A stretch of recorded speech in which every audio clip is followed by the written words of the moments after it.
नमस्कार, वंदे मातरम। दोस्तों, स्वागत है आप सबका सैनिक पाठशाला में। आज के इस वीडियो में बड़ी खुशखबरी लेके आया हूं। दोस्तों, 8वां पे कमीशन को लागू करने से पहले भारत सरकार के वित्त मंत्रालय ने कुछ कर्मचारियों और पेंशनर्स का पेमेंट और पेंशन में बढ़ोतरी घोषणा कर दी है। उसके लिए बजट का भी आवंटन कर दिया है। कितना पैसा धार्य किया है उसको भी डिक्लेरेशन कर दिया गया है। जी हां दोस्तों, कुल मिलाकर के 46,322 कर्मचारी हैं, 23,570 पेंशनर हैं और 23,260 फैमिली पेंशनर हैं जिनका पेमेंट और पेंशन में बढ़ोतरी कर दिया गया है, जिससे अब इस बढ़ोतरी से 8वें पे कमीशन का कुछ पिक्चर क्लियर हो रहा है। दोस्तों, आगे इसके बारे में आपको जानकारी दूंगा। बकायदा सरकार का जो डिक्लेरेशन है वो भी आगे दिखाऊंगा। 23 जनवरी 2026 का ही ये डिक्लेरेशन है। इसके साथ ही साथ दोस्तों, आप सबको पता है कोरोना काल में हमारा डीएडीआर 18 महीने के लिए फ्रीज हो गया था, लेकिन उस फ्रीज के दौरान भी एक्चुअल में डीएडीआर की बढ़ोतरी हुई थी। 17% में फ्रीज करके 32% में खोला गया था, लेकिन बीच में उसकी बढ़ोतरी हुई थी। 17 के बाद 21%, फिर 24%, फिर 28% डीएडीआर बढ़ा था। अब इस बढ़ोतरी का फायदा किनको लागू है? अगर नहीं मिला है तो ये भी आगे आपको एग्जाम्पल के साथ पीपीओ दिखा करके पीपीओ के हिसाब से आपको समझाऊंगा। दोस्तों, महत्वपूर्ण विषय है। इसके साथ ही साथ नोशनल इंक्रीमेंट को लेकर के एक कार्रवाई की गई थी अभी हाल फिलहाल में। पेंशनर को उसका एरियर मिल गया। जी हां, 18,000 रुपए का एरियर पेंशनर को मिल गया, 18,379 रुपए का। इसकी भी जानकारी आगे इस वीडियो में दूंगा। तो आज का ये वीडियो महत्वपूर्ण है दोस्तों। तो चलिए आगे बढ़ते हैं आज के इस वीडियो में। आगे बढ़ने से पहले हमेशा की तरह मेरा आप सबसे आग्रह है, अगर सैनिक पाठशाला चैनल का वीडियो आप पहली बार देख रहे हैं या अभी तक चैनल को सब्सक्राइब नहीं किया है तो चैनल के साथ जुड़े रहने के लिए, इसका हिस्सा बने रहने के लिए और आपसे जुड़ी हुई भरोसेमंद ऑथेंटिक जानकारी आप पाते रहने के लिए चैनल को सब्सक्राइब जरूर करें। क्योंकि अभी भी बहुत सारे ऐसे व्यूअर्स हैं, सामने के आंकड़े देखिए, जिस आंकड़ों से पता चलता है वो कुछ ऐसे व्यूअर्स हैं जो वीडियोस तो देखते हैं लेकिन चैनल के सब्सक्राइबर नहीं है। तो ऐसे में आप ऐसे ना रहें, क्योंकि आगे आने वाले समय में नहीं तो आपको वीडियोस का नोटिफिकेशन नहीं मिलेगा। इसीलिए आप अगर वीडियोस देख रहे हैं, चैनल को सब्सक्राइब नहीं किया है तो फटाफट से चैनल को सब्सक्राइब कर लें। और वीडियोस अच्छे लगते हैं तो दोस्तों के साथ शेयर करें, वीडियोस को लाइक करें और वीडियोस को हाइप भी जरूर करें। चलिए अब आगे बढ़ते दोस्तों। सबसे पहले कोरोना काल का 18 महीने में जो डीए बढ़ा उसका फायदा लागू करके पेंशनर्स को पीपीओ जारी हुए, ग्रेचुइटी में मिला एरियर। जी हां दोस्तों, बेशक कोरोना काल में हमारा डीएडीआर 17% में फ्रीज होकर के 32% में खोला गया, लेकिन बीच में बढ़ोतरी हुई, 21% की बढ़ोतरी हुई, 24% की बढ़ोतरी हुई और 28% की बढ़ोतरी हुई। लेकिन इस बढ़ोतरी का बेशक डीएडीआर का जो अमाउंट बनता है वो नहीं दिया गया, लेकिन इसका फायदा ग्रेचुइटी का कैलकुलेशन में और जो लिव इनकेसमेंट का कैलकुलेशन है उसमें दिया गया था। अब इसको लेकर के कई सारे पेंशनर्स का ग्रेचुइटी रिवाइज होकर के पीपीओ तो निकला है, लेकिन पेंशनर ने जानकारी दी है कि वो जो डिफरेंस का अमाउंट है ग्रेचुइटी का, उसका भुगतान उनको नहीं किया गया। तो ऐसे ही एक पेंशनर है जिनका सबसे पहले तो चलिए 2 पीपीओ है। जो पहले वाला 17% के हिसाब से जो दिया गया और बाद में 21% के हिसाब से जो उनका कैलकुलेट किया गया ग्रेचुइटी, उसको पहले देखते हैं। उसके आगे बोर्ड में मैं आगे समझाता हूं। चलिए देखते हैं दोस्तों। ये जो सामने आप पीपीओ देख पा रहे हैं, इसको थोड़ा सा ध्यान से देख लीजिएगा। ये एक हवलदार रैंक के पेंशनर का पीपीओ है। ये जून 2020 के रिटायरी हैं, यानी कि कोरोना काल का जो समय चल रहा था उस टाइम में ये रिटायर हुए थे और ये पंजाब रेजिमेंट से रिटायर हुए हैं। और इनका देखिए मदन लाल साइनी जी हैं। इनका लेंथ ऑफ सर्विस 23 साल 11 महीना 21 दिन, यानी कि इनका 24 साल का लेंथ ऑफ सर्विस है। अब देखिए आगे इनका, यहां पर आप अगर देखेंगे पे डिटेल्स में तो उनका देखिए पे इन पे मैट्रिक्स, यानी कि बेसिक पे 41,600 रुपए, मिलिट्री सर्विस पे 5,200 रुपए, क्लास पे 450 रुपए और उनका जो ग्रेचुइटी का कैलकुलेशन किया गया, डियरनेस अलाउंस, उनका ग्रेचुइटी कैलकुलेशन में 21% लिया गया, ऐसा इस पीपीओ में लिखा है। लेकिन आगे मैं दिखाऊंगा, इसका कैलकुलेशन आपको समझाऊंगा क्योंकि ये बेहद महत्वपूर्ण है। देखिए इनका जो ग्रेचुइटी बना है 8,04,87 रुपए, ठीक है। और ये जो पीपीओ निकला था, ये पीपीओ देखिए 24 दिसंबर 2022 को निकला हुआ पीपीओ है। 2022 का पीपीओ है। 2022 का पीपीओ में ये 8,04,87 रुपए उनको ग्रेचुइटी दिया गया है, लेकिन यहां पर लिखा गया है कि उनका ग्रेचुइटी कैलकुलेशन करते टाइम डीए 21% लिया गया था। गौर करने वाली चीजें मैंने आपको बता दी। अब चलिए इनका अगला पीपीओ आता है, वो भी समझते हैं। देखिए ये दूसरा पीपीओ है, उन्हीं पेंशनर का पीपीओ है। 30 जून 2020 के रिटायरी है, मदन लाल साइनी जी, पंजाब रेजिमेंट से वो रिटायर हैं। अब देखिए इनका इस पीपीओ में भी 21% ही है। यहाँ पर ये देखिए डियरनेस अलाउंस 21% ही है, बेसिक वही है, क्लास पे वही है, मिलिट्री सर्विस पे वही है, सब कुछ वही है। लेकिन यहां पर देखिए ग्रेचुइटी का जो अमाउंट है 8,27,631 रुपए, जबकि पिछले वाले में 8,04,87 रुपए था। तो देखिए ये डिफरेंस कैसे हुआ वो आगे मैं समझाऊंगा। और ये पीपीओ जारी हुआ है, देखिए ये 23 जनवरी 2024 को जारी हुआ है। पहले उनका ग्रेचुइटी का अमाउंट अलग था, बाद वाले पीपीओ में अलग है। हालांकि उनका पहले वाले पीपीओ में भी 21% ही डीए लिखा गया था, लेकिन 21% नहीं है, वो 17% के हिसाब से उनका कैलकुलेशन बना है। चलिए मैं उसको समझा देता हूं। चलिए सबसे पहले 17% के हिसाब से उनका जो है हम ग्रेचुइटी का कैलकुलेशन करते हैं। उनका आपने बेसिक देखा 41,600, फिर उनका मिलिट्री सर्विस पे 5200 रुपए और क्लास पे 450 रुपए, और साथ में उनका डीए जुड़ेगा। दोस्तों ग्रेचुइटी का जो कैलकुलेशन होता है आपका बेसिक पे, क्लास पे, मिलिट्री सर्विस पे, और उसके ऊपर डीए को जोड़ करके 2 से भाग किया जाता है। उसके बाद आपका टोटल सर्विस में परचेस वैल्यू को जोड़ करके उससे गुणा किया जाता है। आगे समझ जाएंगे जब मैं बोर्ड में करूंगा। तो चलिए ये हो गया आपका बेसिक पे, ये हो गया आपका मिलिट्री सर्विस पे, ये हो गया आपका क्लास पे। आगे जुड़ेगा डीए जुड़ेगा, उसके बाद 2 से इसको भाग किया जाएगा और उसके साथ गुणा किया जाएगा उनका लेंथ ऑफ सर्विस को प्लस 5 जो होता है परचेस वैल्यू होता है, जो स्टैंडर्ड है। जिनका भी सर्विस 33 साल से नीचे है उनका जब तक सर्विस 33 साल नहीं पहुंचता तब तक 5 जोड़ा जाएगा। यानी कि किसी की सर्विस अगर 15 साल है तो 5 साल जोड़ा जाएगा, किसी की सर्विस 20 साल है 5 साल जुड़ेगा, लेकिन किसी की सर्विस अगर 30 साल है तो केवल 3 साल ही जुड़ेगा, मतलब मैक्सिमम लिमिट 33 साल है। चलिए अब ये कैलकुलेशन करते हैं। इनका जो ग्रेचुइटी, ये इनका जो ये वाला अमाउंट मिला के होता है ये 47,250। अब ये 17% के हिसाब से डीए लिया गया है दोस्तों, और डीए होगा बेसिक पे और मिलिट्री सर्विस पे में, यानी कि 41,600 और 5,200, 41,600 और 5,200 मिलाकर 46,800 रुपए। अब ये 46,800 पे 17% डीए निकालिएगा तो 7,956 बनता है। तो इसका जोड़ को 7,956 के साथ हम जोड़ देंगे और 2 से भाग कर देंगे। ये बन रहा है 55,200, 2 से भाग करेंगे तो ये बनेगा 27,603। उसके साथ ये 24 + 5 29 को गुणा कर देंगे तो 8,04,87 रुपए, जो आपने थोड़ी देर पहले उनके पीपीओ में भी देखा था। 8,04,87 रुपए उनको ग्रेचुइटी के रूप में निकाल करके दिया गया जब वो रिटायर आ गए, यानी कि 17% के हिसाब से उनका ग्रेचुइटी को कैलकुलेट किया गया। अब वही ग्रेचुइटी जब हम 21% के हिसाब से करते हैं तो ये बनता है 4,752, तो सेम बनेगा ये इसका और इसका जोड़।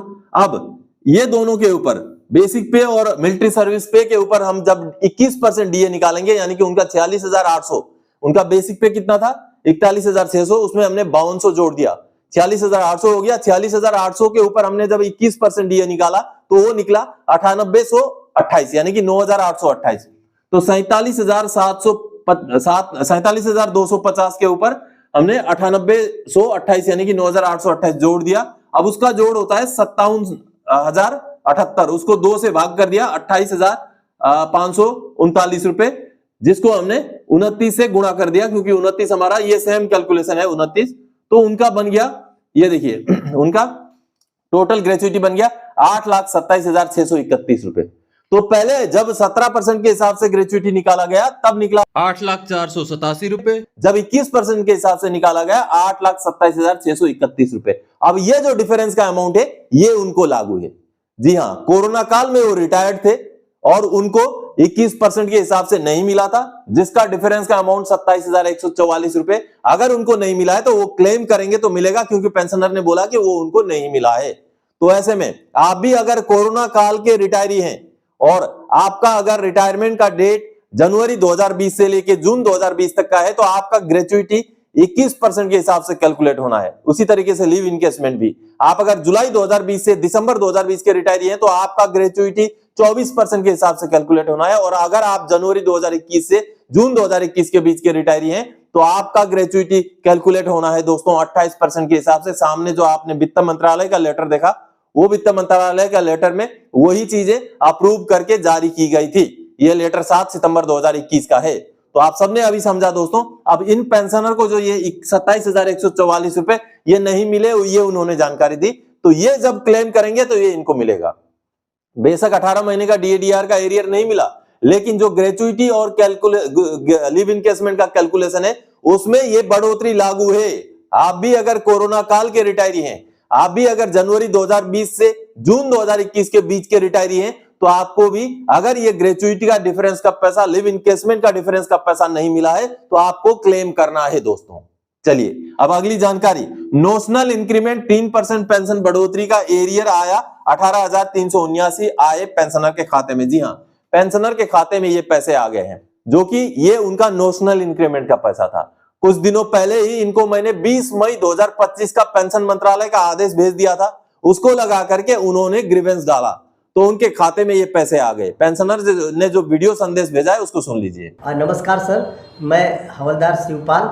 मैं 31 दिसंबर 2022 को रिटायर हुआ था, जिसमें से मेरा एक इंक्रीमेंट कम था, जो मैं सैनिक पाठशाला से जो है यूट्यूब में देख करके मुझे ये जानकारी मिली, और मैं जिस तरह से सैनिक पाठशाला को चलाने वाले जो साहब हैं उन्होंने मुझे गाइड किया और उसके द्वारा मैं कार्रवाई किया, और मुझे अभी 9 तारीख को मेरा 18,397 रुपया प्राप्त हुआ।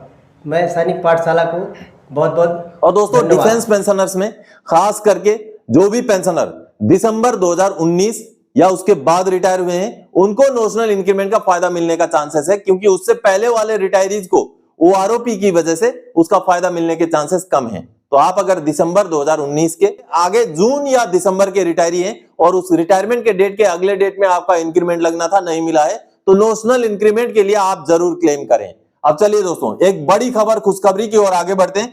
8 सीपीसी से पहले ही वित्त मंत्रालय ने दी बड़ी खुशखबरी। 40,322 कर्मचारी, 23,570 पेंशनर और 23,260 फैमिली पेंशनर का पे पेंशन बढ़ा दिया गया। जी हां दोस्तों, इसको लेकर के वित्त मंत्रालय ने कल ही एक प्रेस रिलीज जारी किया है। चलिए उसको देख करके समझते हैं। दोस्तों ये सामने जो आप वित्त मंत्रालय का प्रेस रिलीज देख पा रहे हैं, पीआईबी के जरिए ये प्रेस रिलीज जारी किया गया है वित्त मंत्रालय द्वारा, आप देख पा रहे हैं। और इस वित्त मंत्रालय के प्रेस रिलीज में 8वें पे कमीशन से पहले कुछ कर्मचारियों को, पेंशनर्स को, फैमिली पेंशनर्स को उनका पेमेंट और पेंशन में बढ़ोतरी का ऐलान कर दिया गया वित्त मंत्रालय द्वारा। और साथ ही साथ 8वें पे कमीशन में आने वाले दिनों में पेंशनर के मन में जो चिंता है, जो आशंका है, उसको भी दूर करने का काम वित्त मंत्रालय ने इस प्रेस रिलीज के जरिए किया है। जी हां, ना सिर्फ ये उन पेंशनर या कर्मचारियों के लिए अच्छा आदेश है, बल्कि दोस्तों सभी जो 8वां पे कमीशन का इंतजार कर रहे हैं जो पेंशनर हैं उनके लिए भी ये आदेश एक महत्वपूर्ण आदेश है, उसको समझने की जरूरत है। चलिए मैं दिखाता हूं, आप जो देख पा रहे हैं ये यहां पर हुआ है कि केंद्र सरकार ने पीएसजीआईसी, नाबार्ड और आरबीआई के कर्मचारियों और पेंशन भोगियों के वेतन और पेंशन में संशोधन को मंजूरी दे दी है। पहले इसमें जो बढ़ोतरी हुई है उसको समझते हैं। यह निर्णय कर्मचारियों और पेंशन भोगियों की सामाजिक सुरक्षा और वित्तीय कल्याण के प्रति सरकार की निरंतर प्रतिबद्धता को दर्शाता है। लगभग 46,322 कर्मचारी, 23,570 पेंशन भोगी और 23,260 पारिवारिक पेंशन भोगी इससे लाभान्वित होंगे। वित्तीय क्षेत्र में कार्यरत कर्मचारियों का मनोबल बढ़ाने और पेंशन भोगियों की सामाजिक सुरक्षा सुनिश्चित करने के लिए उठाए गए उपयोगी श्रृंखला में केंद्र सरकार ने सार्वजनिक क्षेत्र की सामान्य बीमा कंपनियां यानी कि पीएसजीआईसी और राष्ट्रीय कृषि और ग्रामीण विकास बैंक नाबार्ड के वेतन संशोधन को मंजूरी दी है। इसके अतिरिक्त सरकार ने भारतीय रिजर्व बैंक, आरबीआई और नाबार्ड के सेवानिवृत्त कर्मचारियों की पेंशन में संशोधन को मंजूरी दी है। यह निर्णय पेंशन भोगियों की सामाजिक सुरक्षा और वित्तीय कल्याण के प्रति सरकार की निरंतर प्रतिबद्धता को दर्शाता है। यह उनकी लंबी और समर्पित पेशेवर सेवा की मान्यता में दिया गया है। आगे देखिए, इसके मुख्य बिंदु निम्न प्रकार है। पीएसजीआईसी उनमें किस तरीके से वेतन वृद्धि होगी, 12.41% वेतन वृद्धि उनको दी गई है और महंगाई भत्ता में 14% की वृद्धि शामिल है। देखिए उसमें जो है इस संशोधन में कुल 43,247 पीएसजीआईसी कर्मचारियों को लाभ मिलेगा। इस संशोधन में एनपीएस अंशदान को भी 10 से बढ़ाकर 14% कर दिया गया है ताकि 1 अप्रैल 2010 के बाद भर्ती हुए कर्मचारियों का भविष्य बेहतर हो सके। अब देखिए, और पारिवारिक पेंशन संशोधन में भी पारिवारिक पेंशनरों को आधिकारिक राजपत्र के प्रकाशन की तिथि 30% की एक समान दर से संशोधित किया गया है। देखिए 30% की संशोधन हुई है। इससे संगठन में उनके बहुमूल्य योगदान के प्रति आभार व्यक्त करने की प्रतीक के रूप में कुल 15,582 वर्तमान पारिवारिक पेंशन भोगियों को और 14,615 पारिवारिक पेंशन भोगियों को लाभ होगा। वित्तीय निहितार्थ कुल व्यय लगभग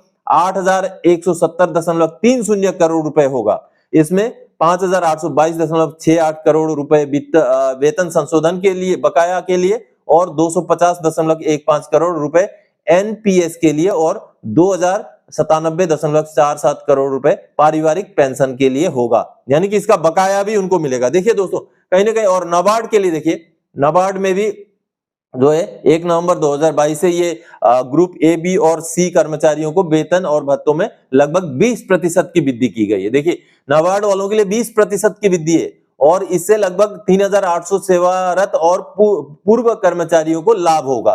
पेंशन संशोधन किया गया है, नाबार्ड का भी पेंशन संशोधन किया गया है। वित्तीय प्रभाव क्या होगा, कितना करोड़ रुपए की जरूरत पड़ेगी, वो भी यहाँ पर जानकारी दी गई है। अब देखिए भारतीय रिजर्व बैंक पेंशन संशोधन, सरकार ने भारतीय रिजर्व बैंक आरबीआई के सेवानिवृत्त कर्मचारियों की पेंशन और पारिवारिक पेंशन में संशोधन को मंजूरी दी है। यह निर्णय वरिष्ठ नागरिकों और उनके आश्रितों के लिए उचित, पर्याप्त और सतत सेवानिवृत्ति लाभ सुनिश्चित करने की सरकार की प्रतिबद्धता के अनुरूप लिया गया है।